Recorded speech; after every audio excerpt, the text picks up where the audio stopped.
As a series, One Piece is largely unmatched in plenty of ways, but man oh man, with the series being as long as it is at this point, the sheer number of looming mysteries to be found are staggering.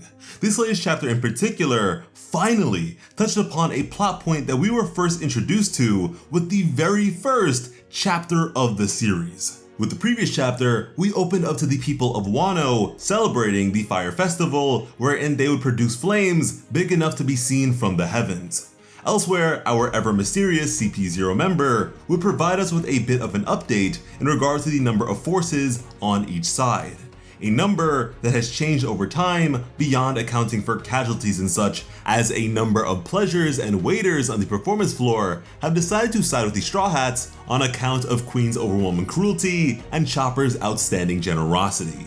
But even with this being taken into account, they were still outnumbered 7,000 to 20,000. Past that, we would have the current status of the homie Zeus, as he's now come to possess the Climatok of Nami, which has essentially provided him a new lease on life. The potential of which is so monumental that we decided to dedicate an entire video to this development. Now, just as they found Bao, who was just about to make yet another statement sure to lower the morale of our troops, Ulti would come out of nowhere and strike Usopp.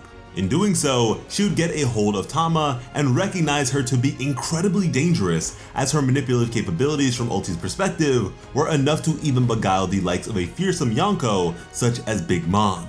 To save Tama, Nami would use the power recently provided to her weapon by way of Zeus. With Ulti now being pretty beaten up thanks to Big Mom's prior attack, Zeus would urge his master to harm her from the inside out with a lightning attack.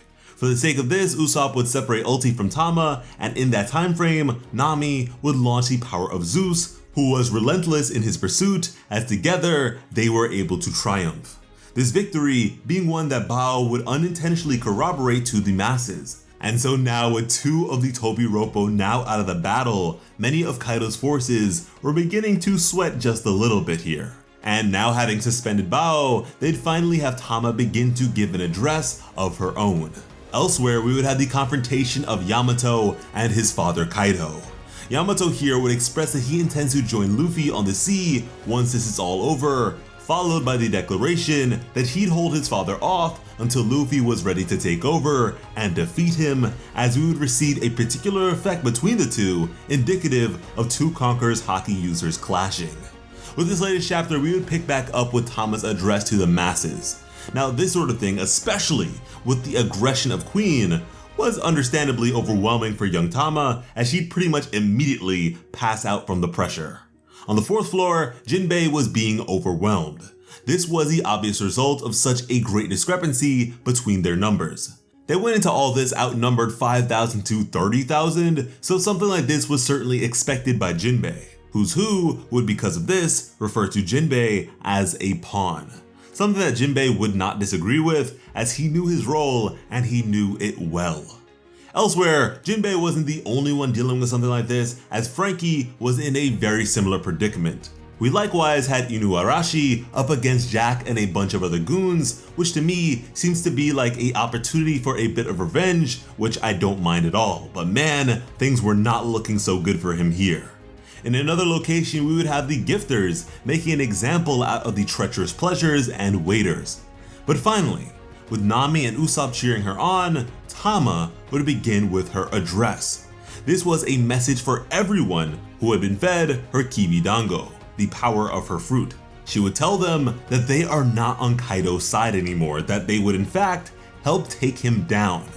Meanwhile, Luffy has now successfully been rescued by the Heart Pirates, and Momonosuke is still very much alive despite an overwhelming sadness at the loss of his loved ones. And listen, getting first aid from the Heart Pirates of all crews is not bad at all. Now, this order of Tama's was incredibly compelling and clearly irrefutable, as the Gifters would immediately switch sides just as instructed. Suddenly, the numbers game was flipped on its head. This drastic shift would be seen on all fronts, and beyond being an increase to their forces and lessening of that discrepancy, it was psychological warfare by way of overwhelming confusion. To have this many people suddenly become traitors, people you may have laughed and shared a drink with, it is a lot for one to handle so suddenly. I mean, this was even to the confusion of the CP0 member. And at that, I cannot wait to get the updated numbers for each side. What has arguably been the greatest aspect of the Beast Pirates in total has now become a weapon of their own demise. Again, just about every battlefield was now in total disarray. Now Nami and Usopp would be quick to commend Tama for her efforts, as everything actually went according to plan. A plan that Queen would somewhat recognize and begin to prepare an attack on them in response. But before he could, Sanji would interrupt with an attack of his own. Something that would of course piss Queen off, as he would refer to Sanji not by his name, but as Judge's son. A moniker Sanji was not very fond of, but from this he would be led to assume that Queen was once a member of Germa's research team. Queen questioned if Sanji was talking about Mads, but said that all that was old news and in the past. That now he is a cyborg with a whole lot more, as he would undergo a partial transformation indicative of just that. Sanji wasn't overly concerned by this and would instead check up on how Chopper was doing. To me, this was an interesting depiction, but I'm curious what you guys think. How do you feel about Queen as a character? Do you really care for him at all? Please let us know. But yeah, Chopper would now assure Sanji that he was just fine and that he should just focus on what is in front of him, as he would commend Miyagi for introducing to him a pretty miraculous super recovery drug. And with this, we would be made aware of the side effect that comes along with Chopper's new Rumble Ball, as he is now able to fit into the palm of one's hand. This sort of issue very much reminds me of the early days with Luffy's Gear 3rd, but if this is the only side effect, that's not really that bad. I was expecting a whole lot more of a detriment to come from something produced by Caesar Clown of all people, but I guess not. But apparently, this miracle drug had unsavory implications of its own, as once it wears off, the initial pain is said to double. But it pretty much goes without saying that someone like Zoro didn't care about something like that, as getting back into the fight as soon as possible was far more important to him. From here, we would begin to close out the chapter, as we would receive the fight between Jinbei and Who's Who.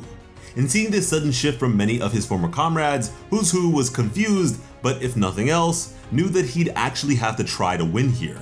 With that, we would see a number of interesting techniques from him here, derived from a number of signature Cypher Pole styles.